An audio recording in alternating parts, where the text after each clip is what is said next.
नशे का मारा हो जाता है बेचारा। ऐसी एक घटना सामने आ रही है विश्वविद्यालय थाना क्षेत्र से, जहां एक युवक ने खुद अपना ही हाथ काट लिया।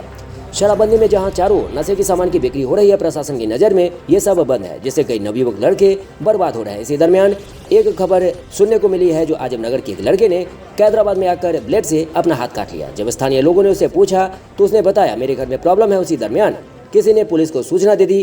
पुलिस से सूचना पाकर जब मौके पर पहुंची तो पुलिस की गाड़ी को देखकर वह युवक भागने में सफल रहा।